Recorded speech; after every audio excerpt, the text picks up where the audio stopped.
अस्सलाम वालेकुम। के न्यूज हेडलाइंस के साथ मैं हूं कुत्सिया शौकत। चलते हैं आज की अहम खबरों की तरफ। A quality product by Khadim's Milk Foods, Sahiwal. रुक करेंगे रेनाला खुर्द का, जहां से रिपोर्ट कर रहे हैं हमारे नुमाइंदे मुबशर यूनुस। नए तैनात होने वाले डीपीओ डॉक्टर असद एजाज ने अपने ओहदे का चार्ज संभाल लिया। एसपी इन्वेस्टिगेशन मलिक दाऊद और दीगर अफसरान ने डीपीओ का इस्तकबाल किया।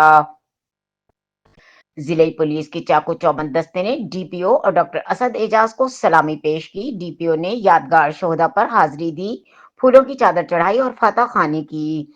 शहरियों के जान माल की तहफ्फुज और सहूलियात की फराहमी का यकीनी बनाया जाएगा। डीपीओ असद एजाज ने कहा कि जराइम के खात्मे के लिए तमाम इकदामात और काविशें बरूए कार लाई जाएंगी। आईजी पंजाब के विजन के तहत तफ्तीशी उमूर को शफाफ और मुनसिफाना बनाया जाएगा। जिले पुलिस, शोहदा फैमिलीज और गाजी पुलिस अफसरान के मसाइल का हल और वेलफेयर अव्वलीन तरजीह होगी।